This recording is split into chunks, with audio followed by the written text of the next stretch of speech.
Good evening, StreamYard and YouTube fans. This is Philip Reynolds, and as you see before me, this is my very first non-sports game. This is Forbidden Island, and it is for 2 to 4 players, ages 10 and up.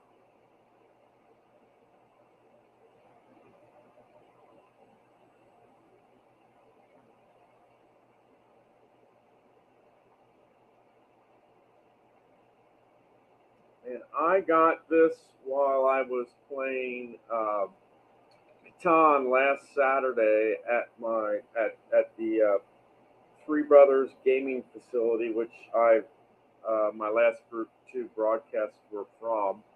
My soccer games were from, and I just I've seen it played on tabletop, and it's on YouTube. I mean, as far as you can watch videos on it through YouTube, and I'm going to basically this first video is just the game setup itself, and kind of telling you about the game. All right, let me go and we'll open the tin together. I mean, I've already opened this up, but this is what you get when in the tin. All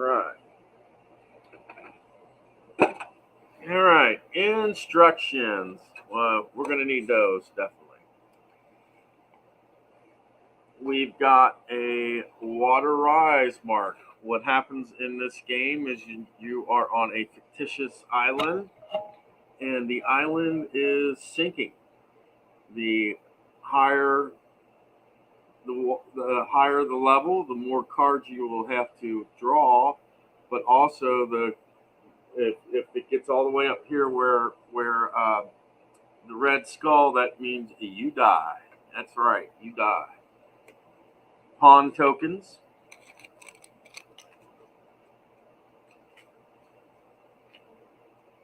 You've got a black token, a gray or a white token, a blue token, yellow, green, and red.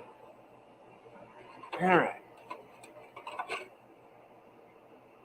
We have treasure cards, and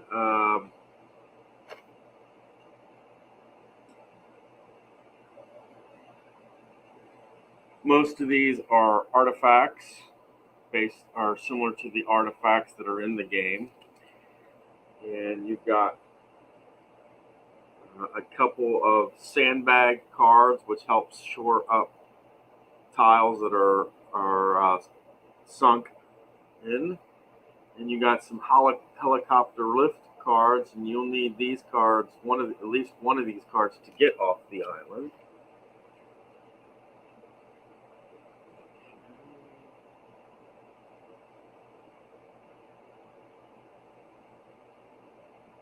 We have island cards here, and the reason you have these is you draw these, and if they are drawn, then they are sunken. If they are already sunken, they are gone. They are lost for good.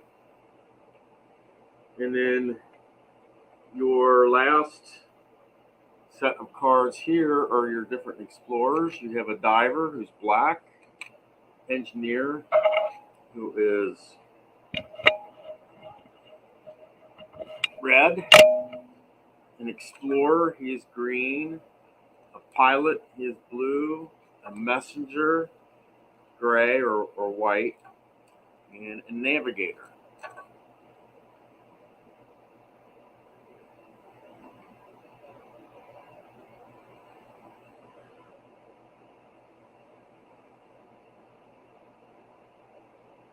And each one of these cards has a special ability. The diver can swim between areas where there are no islands and stuff like that. the engineer can shore up two tiles that are grayed out uh, to make it solid again. The explorer, it says, can move or shore up diagonally, meaning normally you can just go up and down. You can go diagonally. Pilot, you can fly any person or whatever to anywhere on the board for one action. The messenger can give a treasure card to any player for one action. And the navigator, it says move another player to adjacent tiles, so he can move players around as well. And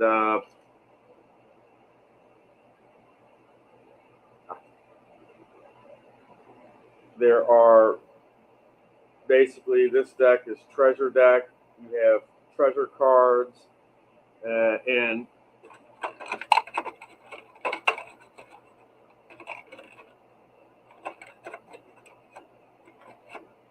the idea is you've crash landed on an island. You're trying to get these 4 treasures, which represent the 4 elements. This globe here, this World Cup soccer trophy, basically is your earth. That is fire. This chalice is water. And this griffin is the idea of wind, represents wind. So you have to get the 4 elements, get all the you have to get the 4 elements. You have to get the Fool's Landing, which is the helicopter pad. You have to have a helicopter lift card, and that gets you off the island. That is the only way to win this game. And the strange thing about that, and I thought to myself this, is the very first thing that came to my mind is if you have a pilot in the game, do you really need a helicopter lift car? This guy is a helicopter pilot. Really? You need a helicopter lift car to get off the island? What? Didn't they teach you how to get off the didn't they teach you how to raise a helicopter in lesson 1 or 2 of your learning to be a pilot type thing? And then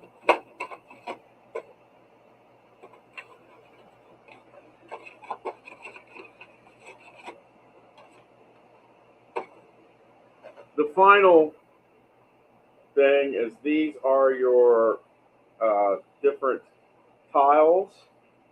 They represent different places on the island. You have a color side and a gray side. Gray side means it is sunken.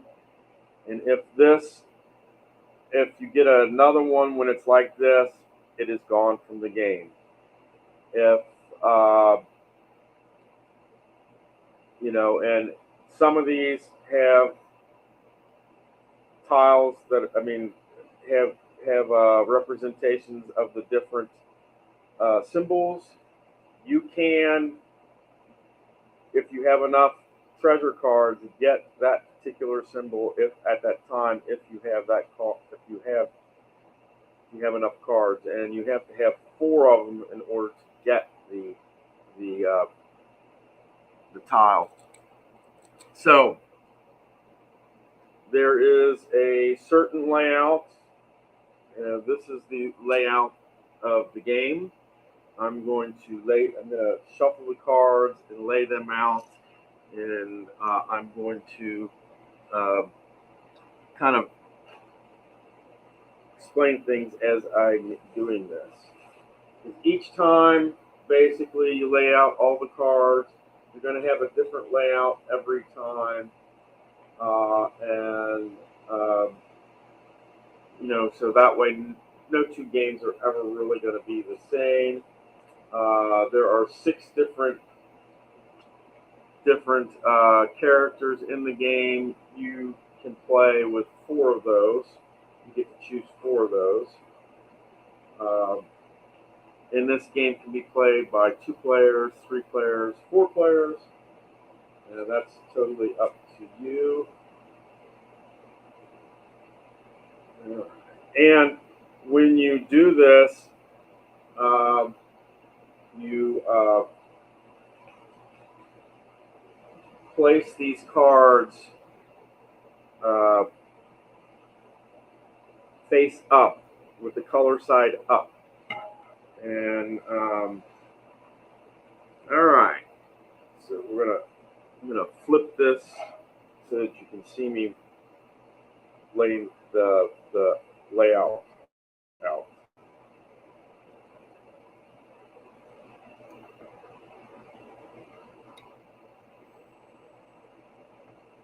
Okay, we have 2.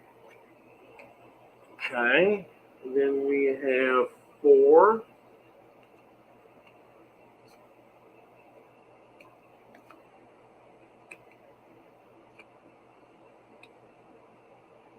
Then we have 6.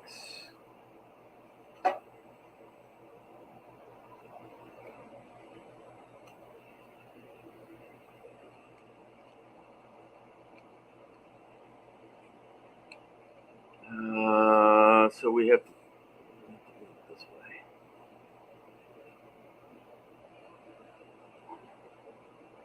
We have another row of 6.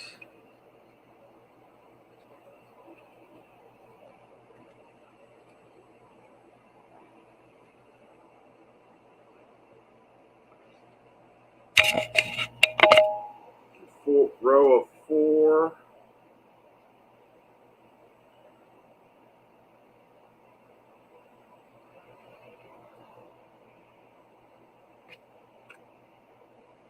And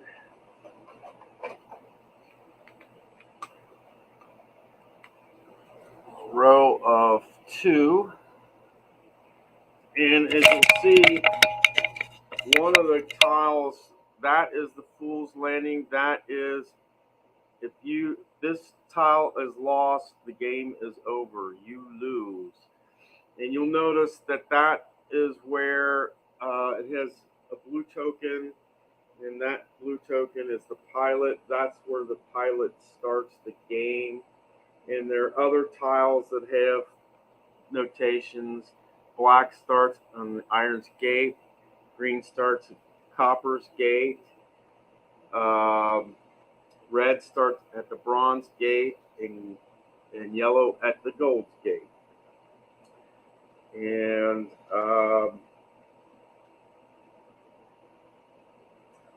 we shuffle the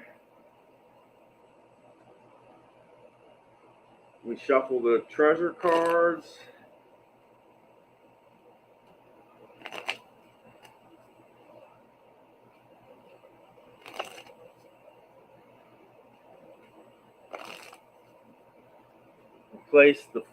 We'll place the 4.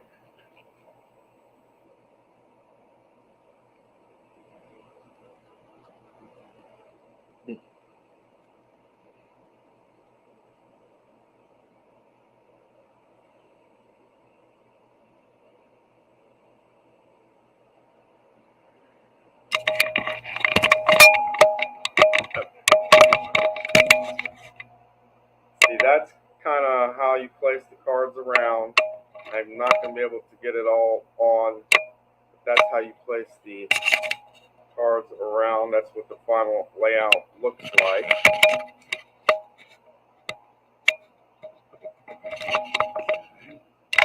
Now, once we've done this, what we do, we shuffle the treasure deck,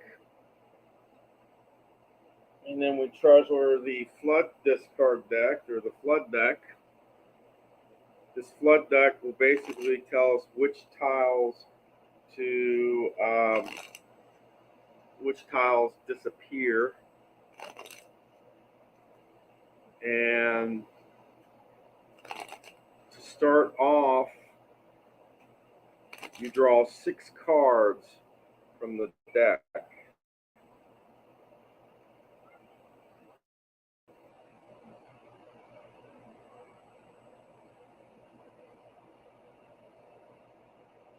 You'll take 6 cards, and these 6 cards become the flooded starting tiles. The first card will be Phantom Rock. Where are you, Phantom Rock? All right. The second card will be Cave of Shadows, and that is a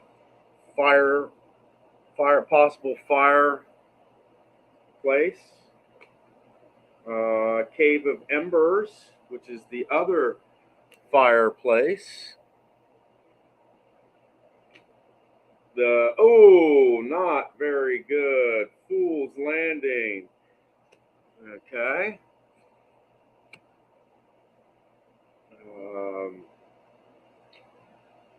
Tidal Palace is number 5.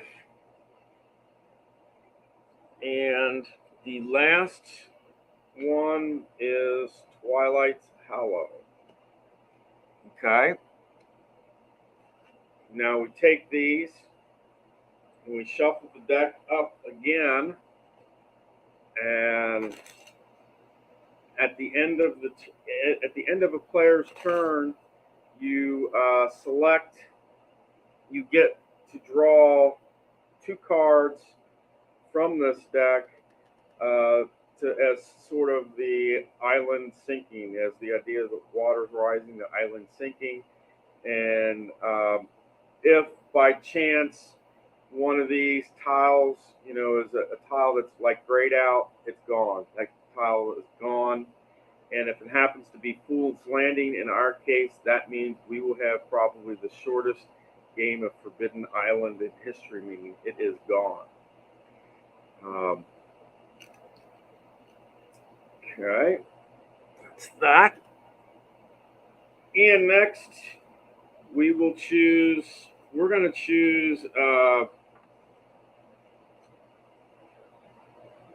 let's see here. We're going to choose, the first player will be the Navigator. The second player will be the Explorer. And the third player will be the Engineer. And the last player will be the Diver. Okay. Now, it's important to kind of look at your characters that are playing the particular round. So basically, the pilot and the messenger did not get selected for this game. Navigator can move players around the board.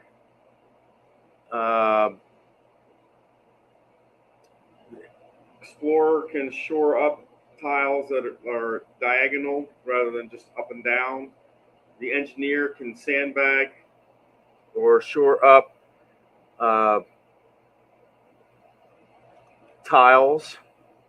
And the Diver, if there's a missing tile, can skip that miss and consider the next tile as his number 1 move.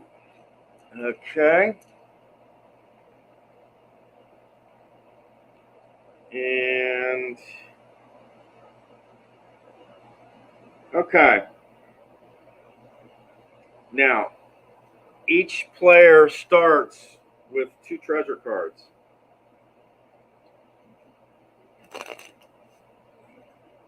And that does not include what's known as water rise cards.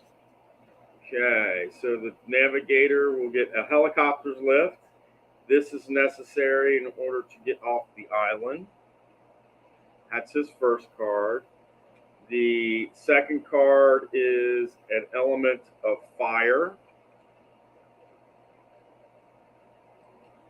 The explorer will get an element of wind, and another basically gets two elements of the wind. The engineer will get wind as well, and another element of wind as well. So we have all four cards for the element of wind, but because we don't have the messenger who can actually give the cards to the different players, you actually have to be on that square in order to trade treasure cards for our intents and purposes. And the diver will get a fire element and an earth element.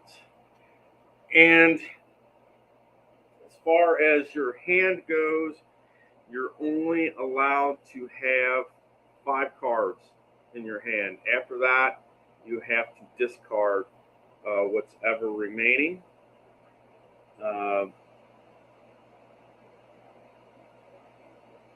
For our intents and purposes, this will be a novice game. And that is pretty much the basic setup for Forbidden Island. The next thing would be the navigator gets his turn. You go around the board. And then after each player gets 3 actions, after those 3 actions, then you draw however many cards your water marker is. At the beginning of the game, that is 2. And that's where we'll be starting. So when the navigator's done, he'll draw 2 cards. And then what happens is you draw. Oh, wait a minute. You draw two treasure cards. I'm sorry, and then after that you draw the flood cards, and that's 2 based on where your water rise mark is. That's not with regards to the treasure. You get 3 actions, 2 treasure cards, and however many cards necessary wherever the water level is. In this particular case, you start at 2. Our pawns are yellow, and yellow will start at Gold's Gate. Green, and that's at the Copper Gate. And red would be at the Bronze Gate. And the diver will be at the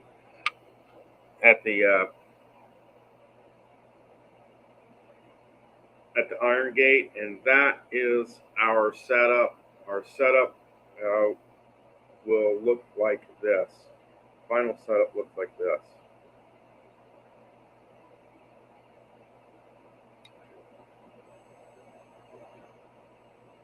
All right, that's what the final setup of the game looks like. You'll see the diver is the black, the explorer is the green, the navigator is yellow, and the engineer is red. You've got the elements on the 4 corners. And for our intents and purposes, the Cave of Embers is sunk, Phantom Rock is sunk, Tidal Place is sunk, Cave of Shadows is sunk, Twilight Hollow is sunk, and Fool's Landing is sunk. If one of those sunken cards, the Water's Rise cards, is Fool's Landing, this will be the shortest game in Forbidden Island history.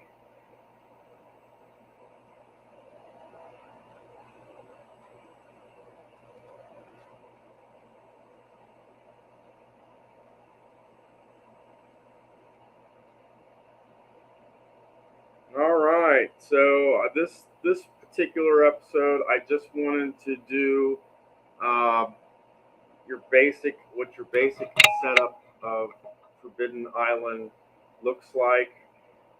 We're going to go into actual gameplay in episode 2, which I'm going to take a 5-minute break and do episode 2, which is the actual gameplay.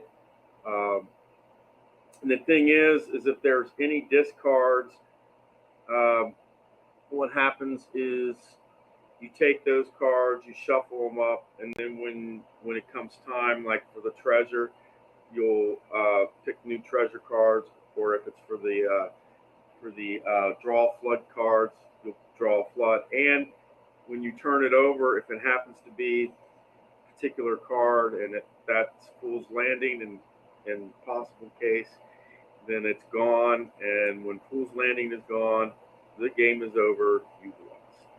So give me about 5 minutes, and we'll come back and we'll start this game.